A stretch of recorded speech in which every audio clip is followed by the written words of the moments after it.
जय श्री गणेशाय नमः। सभी को जय श्री राम और जय गणेश भगवान। आज आप सुनने वाले हैं भगवान गणेश का अद्भुत और प्रभावशाली महागणपति मंत्र। यह मंत्र केवल एक साधारण उच्चारण नहीं है, बल्कि यह मंत्र आपकी सभी समस्याओं का समाधान है। अगर आप अपने जीवन में किसी भी तरह के कष्टों से परेशान हैं, चाहे वह शारीरिक हो, मानसिक हो या आध्यात्मिक हो, यह मंत्र आपके लिए संजीवनी का काम करेगा। यह महागणपति मंत्र विशेष रूप से शत्रुओं का संहार करने वाला है। यदि आपके जीवन में कोई बाधा है, आपके शत्रु सक्रिय हैं या आप किसी भी प्रकार की नकारात्मक ऊर्जा से घिरे हुए हैं, तो यह मंत्र आपके जीवन में शांति और सकारात्मकता लेकर आएगा। इस मंत्र को सुनने मात्र से आपको क्या लाभ होगा? आपके सभी कष्ट दूर हो जाएंगे। ग्रह दोष, कुंडली दोष या कोई अन्य ज्योतिषीय समस्या से मुक्ति मिलेगी। सभी प्रकार के प्रेत बाधा, तंत्र मंत्र, टोना टोटका और नजर दोष का प्रभाव समाप्त हो जाएगा। यदि आप मानसिक रूप से परेशान हैं और आपको शांति की आवश्यकता है, तो यह मंत्र आपके लिए रामबाण उपाय है। परिवार में चल रहे ग्रह क्लेश और तनाव समाप्त होंगे। यह मंत्र भगवान गणेश की शक्ति को सक्रिय करता है। गणेश जी को विघ्नहर्ता कहा जाता है, अर्थात वे सभी प्रकार की बाधाओं को समाप्त करते हैं। इस मंत्र का जाप या श्रवण करते समय भगवान गणेश का ध्यान करें। उनकी 4 भुजाओं में मौजूद शक्ति, उनकी दिव्यता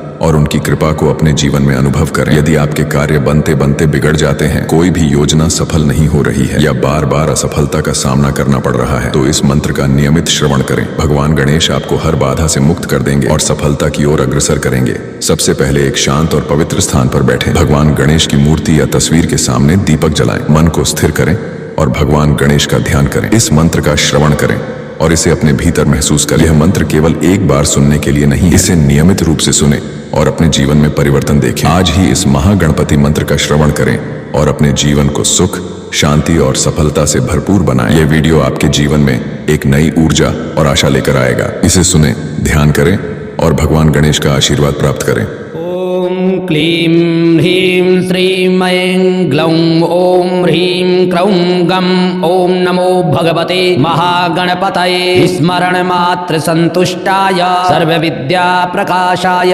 सर्वकामप्रदायाय भवबन्ध विमोचनाय ह्रीं सर्वभूत बन्धनाय ह्रौं साध्याकर्षणाय क्लीं जगदत्रय वशीकरणाय सौः सर्वमनक्षोभणाय ह्रीं महासम्पत्प्रदाय ग्लौं भूमण्डलाधिपत्यप्रदाय महाज्ञानप्रदाय चिदानन्दात्मने गौरीनन्दनाय महायोगिने शिवप्रियाय शरवानन्दवर्धनाय सर्वविद्याप्रकाशनप्रदाय द्रां चिरञ्जीविने ब्लूं सम्मोहनाय ॐ मोक्षप्रदाय हठवशीकुरु औषधकर्षणाय ॐ विद्वेषणाय विद्वेषय विद्वेषय हठ उच्चाटय उच्चाटय ठः ठः स्तम्भय स्तम्भय खेम खेम मारय मारय शोषय शोषय परमन्त्र यन्त्र तन्त्राणि छेदय छेदय दुष्टग्रहा निवारय निवारय दुःखं हर हर व्याधिं नाशय नाशय नमः सम्पन्नय सम्पन्नय स्वाहा सर्वपल्लव स्वरूपाय महाविद्याय गङ्गणपतये स्वाहा। यन्मन्त्रे शीतलाञ्चित भमनघं मृत्युश्च वज्राशिसौ भूतप्रेतपिशाचकाः प्रतिहता निर्घातपातादिव उत्पन्नं च समस्तदुःखदुरितम् उच्चाटनोत्पादकं वन्देभीष्टगणाधिपं भयहरं विघ्नौघनाशं परम्। ॐ गङ्गणपतये नमः। ॐ नमो महागणपतये महावीराय दशभुजाय मदनकाल विनाशन मृत्युं हन हन यम यम मद मद कालं संहर संहर सर्वग्रहान् चूर्णय चूर्णय नागान् मूढय मूढय रुद्ररूप त्रिभुवनेश्वर सर्वतोमुख हुं फट स्वाहा। ॐ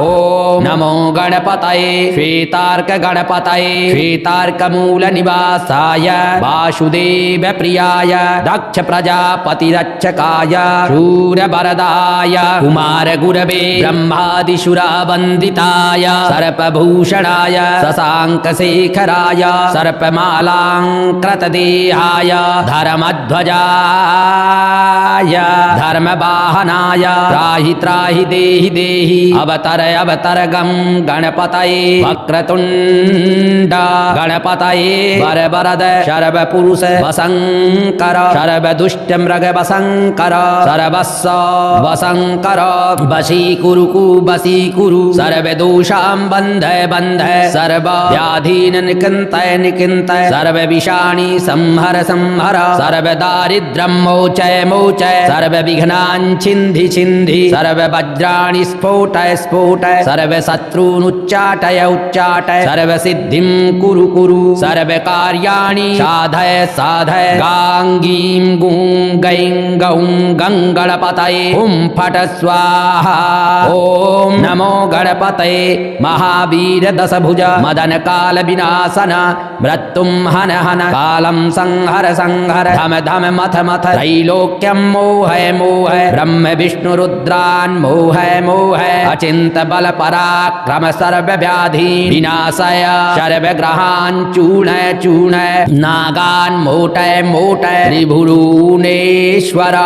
सर्वतोमुख हुं फट स्वाहा। ॐ क्लीं ह्रीं श्रीं ऐं ग्लौं ॐ ह्रीं क्रौं गं ॐ नमो भगवते महागणपतये स्मरण मात्र संतुष्टाय सर्वविद्या प्रकाशाय सर्वकामप्रदायाय भवबन्ध विमोचनाय ह्रीं सर्वभूत बन्धनाय ह्रौं साध्याकर्षणाय क्लीं जगदत्रय वशीकरणाय सौः सर्वमनक्षोभणाय ह्रीं महासम्पत्प्रदाय ग्लौं भूमण्डलाधिपत्यप्रदाय महाज्ञानप्रदाय चिदानन्दात्मने गौरीनन्दनाय महायोगिने शिवप्रियाय शरवानन्दवर्धनाय सर्वविद्याप्रकाशनप्रदाय द्रां चिरञ्जीविने ब्लूं सम्मोहनाय ॐ मोक्षप्रदाय फट वशीकुरु औषधकर्षणाय ॐ विद्वेषणाय विद्वेषय विद्वेषय फट उच्चाटय उच्चाटय ठः ठः स्तम्भय स्तम्भय खें खें मारय मारय शोषय शोषय परमन्त्र यन्त्र तन्त्राणि छेदय छेदय दुष्टग्रहान् निवारय निवारय दुःखं हर हर व्याधिं नाशय नाशय नमः सम्पन्नय सम्पन्नय स्वाहा सर्वपल्लव स्वरूपाय महाविद्याय गङ्गणपतये स्वाहा। यन्मन्त्रे शीतलाञ्चित भमनघं मृत्युश्च वज्राशिसौ भूतप्रेतपिशाचकाः प्रतिहता निर्घातपातादिव उत्पन्नं च समस्तदुःखदुरितम् उच्चाटनोत्पादकं वन्देभीष्टगणाधिपं भयहरं विघ्नौघनाशं परम्। ॐ गङ्गणपतये नमः। ॐ नमो महागणपतये महावीराय दशभुजाय मदनकाल विनाशन मृत्युं हन हन यम यम मद मद कालं संहर संहर सर्वग्रहान् चूर्णय चूर्णय नागान् मूढय मूढय रुद्ररूप त्रिभुवनेश्वर सर्वतोमुख हुं फट स्वाहा। ॐ नमो गणपतये श्वेतार्क गणपतये श्वेतार्कमूल निवासाय वासुदेव प्रियाय दक्ष प्रजापतिरक्षकाय शूरवरदाय कुमार गुरवे ब्रह्मादिशुरावन्दिताय सर्पभूषणाय शशाङ्कशेखराय सर्पमालाङ्कृतदेहाय धर्मध्वजाय धर्मवाहनाय त्राहि त्राहि देहि देहि अवतर अवतर गं गणपतये वक्रतुण्ड गणपतये वरवरद शर्वपुरुष वशङ्कर सर्वदुष्टमृग वशङ्कर सर्वस्व वशङ्कर वशीकुरु वशीकुरु सर्वदोषां बन्धय बन्धय सर्वव्याधीन निकिन्तय निकिन्तय सर्वविषाणि संहर संहर सर्वदारिद्र्यं मोचय मोचय सर्वविघ्नान् छिन्धि छिन्धि सर्ववज्राणि स्फोटय स्फोटय सर्वशत्रून् उच्चाटय उच्चाटय सर्वसिद्धिं कुरु कुरु सर्वकार्याणि साधय साधय गां गीं गुं गैं गौं गङ्गणपतये हुं फट स्वाहा। ॐ नमो गणपतये महावीर दशभुज मदन काल विनाशन मृत्युं हन हन कालं संहर संहर धम धम मथ मथ त्रैलोक्यं मोहय मोहय ब्रह्म विष्णु रुद्रान् मोहय मोहय अचिंत बल पराक्रम सर्व व्याधि विनाशय सर्व ग्रहान् चूर्णय चूर्णय नागान् मोटय मोटय त्रिभुवनेश्वर गुरुनेश्वर सर्वतोमुख हुं फट स्वाहा। ॐ क्लीं ह्रीं श्रीं ऐं ग्लौं ॐ ह्रीं क्रौं गं ॐ नमो भगवते महागणपतये स्मरण मात्र संतुष्टाय सर्वविद्या प्रकाशाय सर्वकामप्रदायाय भवबन्ध विमोचनाय ह्रीं सर्वभूत बन्धनाय ह्रौं साध्याकर्षणाय क्लीं जगदत्रय वशीकरणाय सौः सर्वमनक्षोभणाय ह्रीं महासम्पत्प्रदाय ग्लौं भूमण्डलाधिपत्यप्रदाय महाज्ञानप्रदाय चिदानन्दात्मने गौरीनन्दनाय महायोगिने शिवप्रियाय शरवानन्दवर्धनाय सर्वविद्याप्रकाशनप्रदाय द्रां चिरञ्जीविने ब्लूं सम्मोहनाय ॐ मोक्षप्रदाय हठवशीकुरु औषधकर्षणाय ॐ विद्वेषणाय विद्वेषय विद्वेषय हठ उच्चाटय उच्चाटय ठः ठः स्तम्भय स्तम्भय खें खें मारय मारय शोषय शोषय परमन्त्र यन्त्र तन्त्राणि छेदय छेदय दुष्टग्रहा निवारय निवारय दुःखं हर हर व्याधिं नाशय नाशय नमः सम्पन्नय सम्पन्नय स्वाहा सर्वपल्लव स्वरूपाय महाविद्याय गङ्गणपतये स्वाहा। यन्मन्त्रे शीतलाञ्छित भमनघं मृत्युश्च वज्राशिसौ भूतप्रेतपिशाचकाः प्रतिहता निर्घातपातादिव उत्पन्नं च समस्तदुःखदुरितम् उच्चाटनोत्पादकं वन्देऽभीष्टगणाधिपं भयहरं विघ्नौघनाशं परम्। ॐ गङ्गणपतये नमः। ॐ नमो महागणपतये महावीराय दशभुजाय मदनकाल विनाशन मृत्युं हन हन यम यम मद मद कालं संहर संहर सर्वग्रहान् चूर्णय चूर्णय नागान् मूढय मूढय रुद्ररूप त्रिभुवनेश्वर सर्वतोमुख हुं फट स्वाहा। ॐ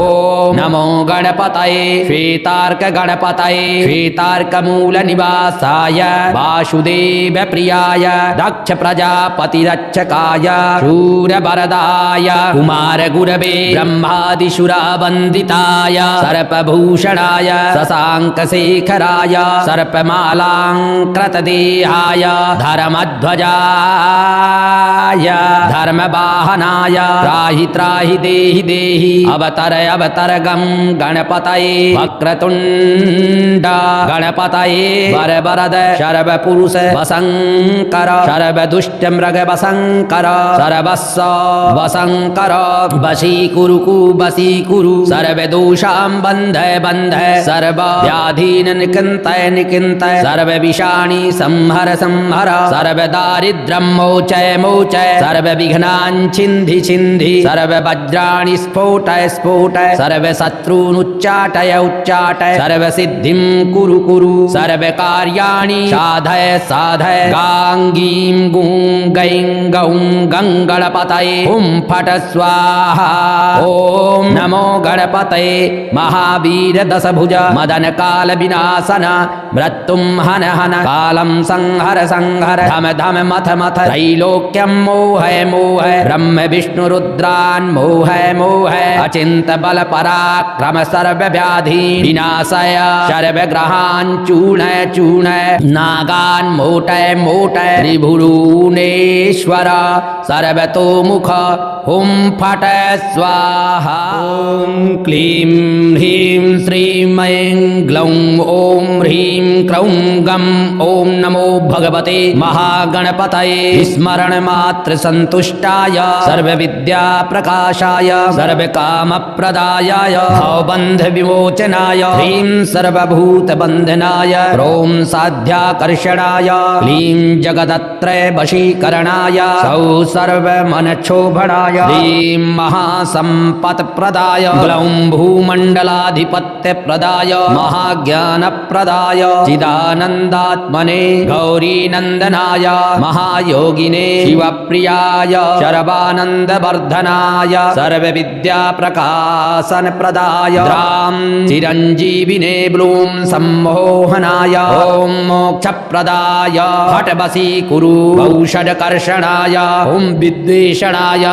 विद्वेषय विद्वेषय फट उच्चाटय उच्चाटय ठः ठः स्तम्भय स्तम्भय खेम खेम मारय मारय शोषय शोषय परमन्त्र यन्त्र तन्त्राणि छेदय छेदय दुष्टग्रहा निवारय निवारय दुःखं हर हर व्याधिं नाशय नाशय नमः सम्पन्नय सम्पन्नय स्वाहा सर्वपल्लव स्वरूपाय महाविद्याय गङ्गणपतये स्वाहा यन्मन्त्रे शीतलाञ्चित भमनघं मृत्युश्च वज्राशिसौ भूतप्रेतपिशाचकाः प्रतिहता निर्घातपातादिव उत्पन्नं च समस्तदुःखदुरितम् उच्चाटनोत्पादकं वन्देऽभीष्टगणाधिपं भयहरं विघ्नौघनाशं परम् ॐ गङ्गणपतये नमः ॐ नमो महागणपतये महावीराय दशभुजाय मदनकाल विनाशन मृत्युं हन हन यम यम मद मद कालं संहर संहर सर्वग्रहान् चूर्णय चूर्णय नागान् मूढय मूढय रुद्ररूप त्रिभुवनेश्वर सर्वतोमुख हुं फट स्वाहा ॐ नमो गणपतये श्वेतार्क गणपतये श्वेतार्क मूल निवासाय वासुदेव प्रियाय दक्ष प्रजापतिरक्षकाय शूरवरदाय कुमार गुरवे ब्रह्मादिशुरावन्दिताय सर्पभूषणाय शशाङ्कशेखराय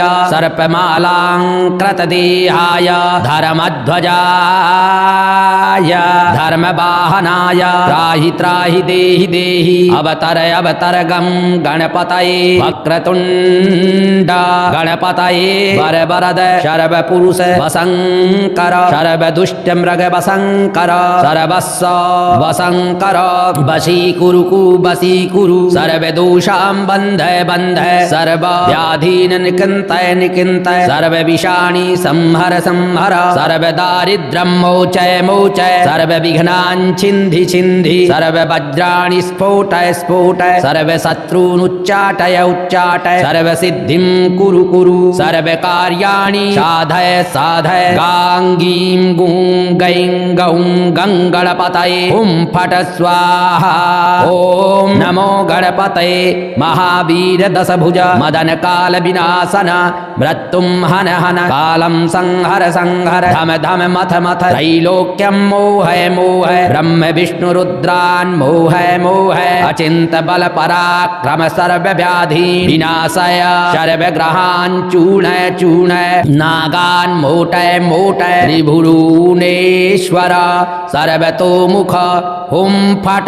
स्वाहा ॐ क्लीं ह्रीं श्रीं ऐं ग्लौं ॐ ह्रीं क्रौं गं ॐ नमो भगवते महागणपतये स्मरणमात्र सन्तुष्टाय सर्वविद्याप्रकाशाय सर्वकामप्रदायाय भवबन्धविमोचनाय ह्रीं सर्वभूतबन्धनाय ह्रौं साध्याकर्षणाय क्लीं जगदत्रयवशीकरणाय सौः सर्वमनक्षोभणाय ह्रीं महासम्पत्प्रदाय ग्लौं भूमण्डलाधिपत्यप्रदाय महाज्ञानप्रदाय चिदानन्दात्मने गौरीनन्दनाय महायोगिने शिवप्रियाय शरवानन्दवर्धनाय सर्वविद्याप्रकाशनप्रदाय द्रां चिरञ्जीविने ब्लूं सम्मोहनाय ॐ मोक्षप्रदाय हठवशीकुरु औषधकर्षणाय ॐ विद्वेषणाय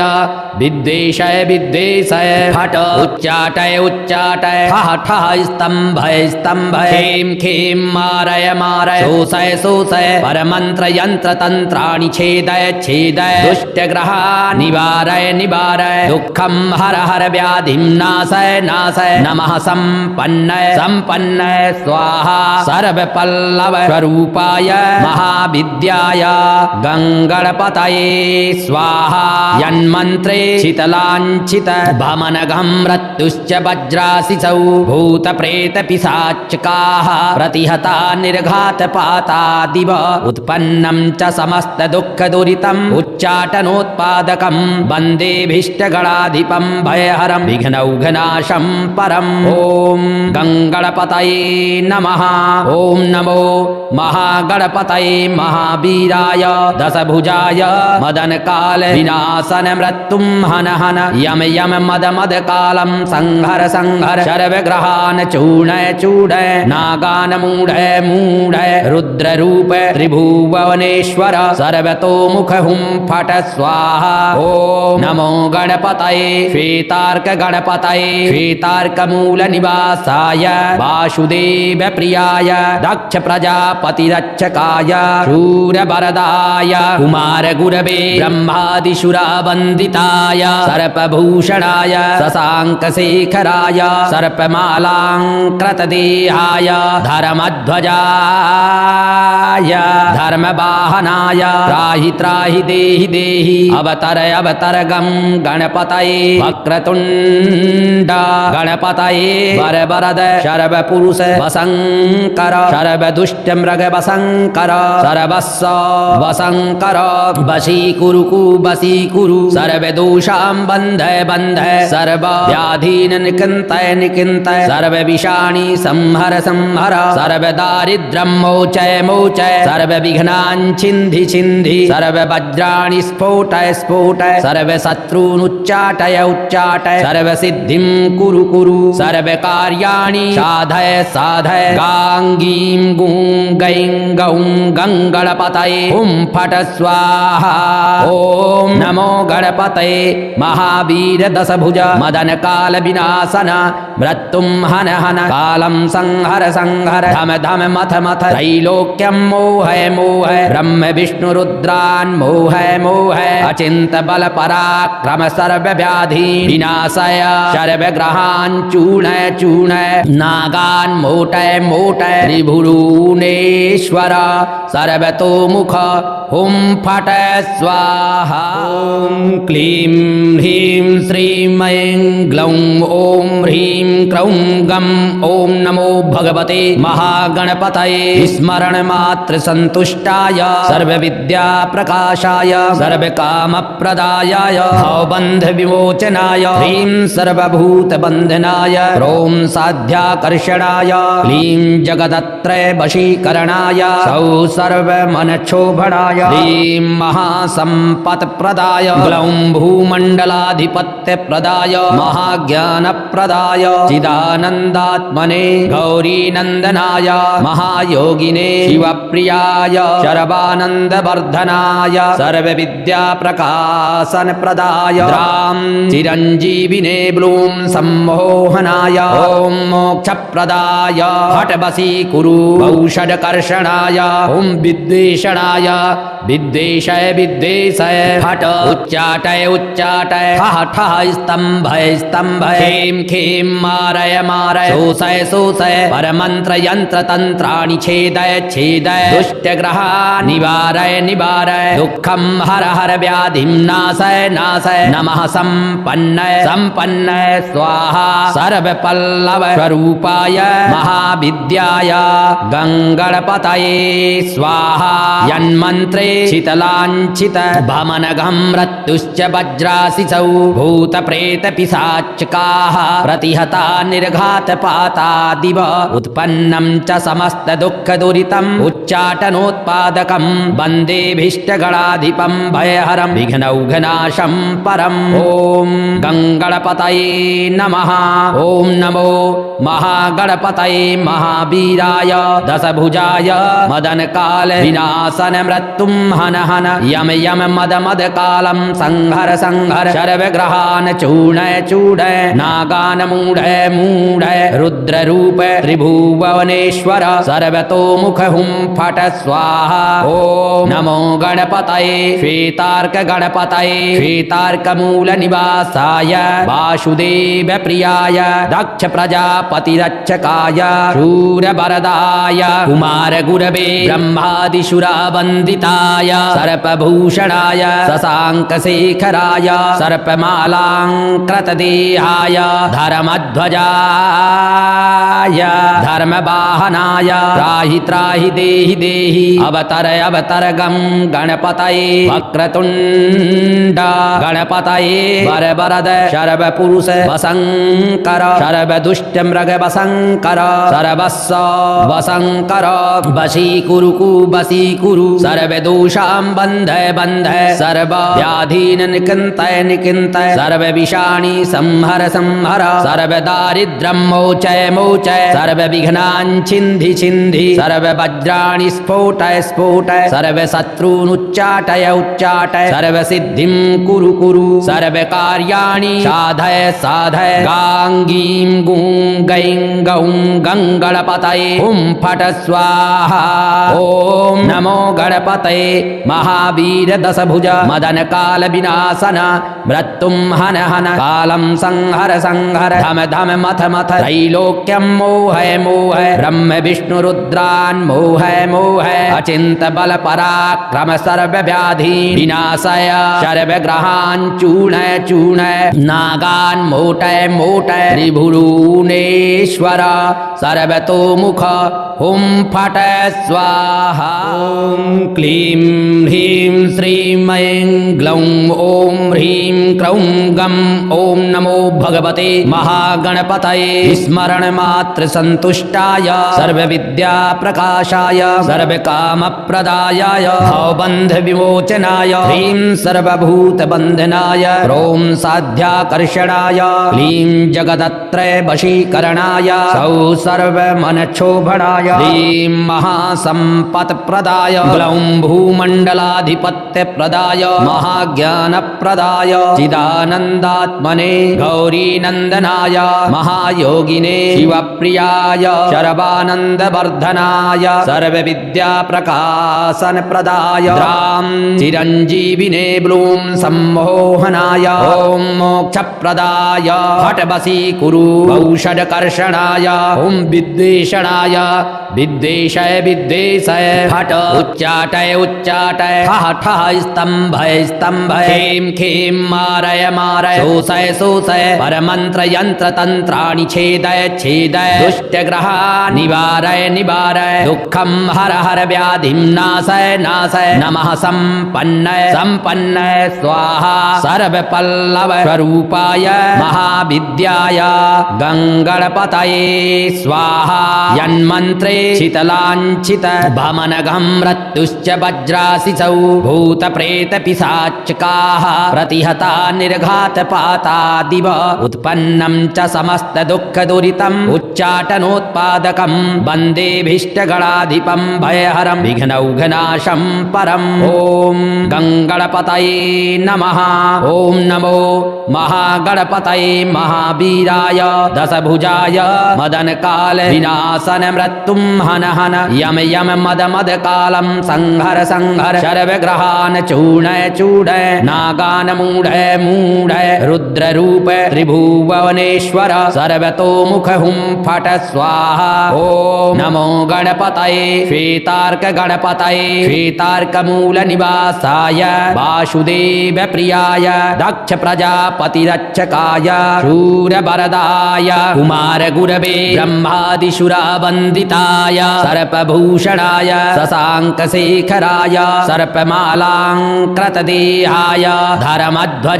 धर्मध्वजाय धर्मवाहनाय त्राहि त्राहि देहि देहि अवतर अवतर गं गणपतये वक्रतुण्ड गणपतये वरवरद शर्वपुरुष वसंकर सर्वदुष्ट मृग वसंकर सर्वस्व वसंकर वशीकुरु वशीकुरु सर्वदोषां बन्धय बन्धय सर्व व्याधीन निकन्तय निकन्तय सर्व विषाणि संहर संहर सर्व दारिद्र्यं मोचय मोचय सर्व विघ्नान् छिन्धि छिन्धि सर्व वज्राणि स्फोटय स्फोटय सर्व शत्रून् उच्चाटय उच्चाटय सर्व सिद्धिं कुरु कुरु सर्व कार्याणि साधय साधय गां गीं गुं गैं गौं गङ्गणपतये हुं फट स्वाहा ओम नमो गणपतये महावीर दशभुज मदन काल विनाशन मृत्युं हन हन कालं संहर संहर धम धम मथ मथ त्रैलोक्यं मोहय मोहय ब्रह्म विष्णु रुद्रान् मोहय मोहय अचिंत बल पराक्रम पराक्रम सर्वव्याधि विनाशय सर्वग्रहान् चूर्णय चूर्णय नागान् मोटय मोटय त्रिभुवनेश्वर सर्वतोमुख हुं फट स्वाहा। ॐ क्लीं ह्रीं श्रीं ऐं ग्लौं ॐ ह्रीं क्रौं गं ॐ नमो भगवते महागणपतये स्मरण मात्र संतुष्टाय सर्वविद्या प्रकाशाय सर्वकामप्रदायाय भवबन्ध विमोचनाय ह्रीं सर्वभूत बन्धनाय ॐ साध्याकर्षणाय क्लीं जगदत्रय वशीकरणाय सौ सर्वमनक्षोभणाय ह्रीं महासम्पत्प्रदाय ग्लौं भूमण्डलाधिपत्यप्रदाय महाज्ञानप्रदाय चिदानन्दात्मने गौरीनन्दनाय महायोगिने शिवप्रियाय शरवानन्दवर्धनाय सर्वविद्याप्रकाशनप्रदाय द्रां चिरञ्जीविने ब्लूं सम्मोहनाय ॐ मोक्षप्रदाय हठवशीकुरु औषधकर्षणाय ॐ विद्वेषणाय विद्वेषय विद्वेषय हठ उच्चाटय उच्चाटय ठः ठः स्तम्भय स्तम्भय खें खें मारय मारय शोषय शोषय परमन्त्र यन्त्र तन्त्राणि छेदय छेदय दुष्टग्रहान् निवारय निवारय दुःखं हर हर व्याधिं नाशय नाशय नमः सम्पन्नय सम्पन्नय स्वाहा सर्वपल्लव स्वरूपाय महाविद्याय गङ्गणपतये स्वाहा। यन्मन्त्रे शीतलाञ्छित भमनघं मृत्युश्च वज्राशिसौ भूतप्रेतपिशाचकाः प्रतिहता निर्घातपातादिव उत्पन्नं च समस्तदुःखदुरितम् उच्चाटनोत्पादकं वन्देऽभीष्टगणाधिपं भयहरं विघ्नौघनाशं परम्। ॐ गङ्गणपतये नमः। ॐ नमो महागणपतये महावीराय दशभुजाय मदनकाल विनाशन मृत्युं हन हन यम यम मद मद कालं संहर संहर सर्वग्रहान् चूर्णय चूर्णय नागान् मूढय मूढय रुद्ररूप त्रिभुवनेश्वर सर्वतोमुख हुं फट स्वाहा। ॐ नमो गणपतये श्वेतार्क गणपतये श्वेतार्कमूलनिवासाय वासुदेव प्रियाय दक्ष प्रजापतिरक्षकाय शूरवरदाय कुमार गुरवे ब्रह्मादिशुरावन्दिताय सर्पभूषणाय शशाङ्कशेखराय सर्पमालाङ्कृतदेहाय धर्मध्वजाय धर्मवाहनाय त्राहि त्राहि देहि देहि अवतर अवतर गं गणपतये वक्रतुण्ड गणपतये वरवरद शर्वपुरुष वशङ्कर सर्वदुष्टमृगवशङ्कर सर्वस्व वशङ्कर वशीकुरु वशीकुरु सर्वदोषां बन्धय बन्धय सर्वव्याधीन् निकृन्तय निकृन्तय सर्वविषाणि संहर संहर सर्वदारिद्र्यं मोचय मोचय सर्वविघ्नान् छिन्धि छिन्धि सर्ववज्राणि स्फोटय स्फोटय सर्वशत्रून् उच्चाटय उच्चाटय सर्वसिद्धिं कुरु कुरु सर्वकार्याणि साधय साधय गां गीं गुं गैं गौं गङ्गणपतये हुं फट स्वाहा। ॐ नमो गणपतये महावीर दशभुज मदन काल विनाशन मृत्युं हन हन कालं संहर संहर धम धम मथ मथ त्रैलोक्यं मोहय मोहय ब्रह्म विष्णु रुद्रान् मोहय मोहय अचिन्त बल पराक्रम सर्वव्याधि विनाशय सर्वग्रहान् चूर्णय चूर्णय नागान् मोटय मोटय त्रिभुवनेश्वर सर्वतोमुख हुं फट स्वाहा।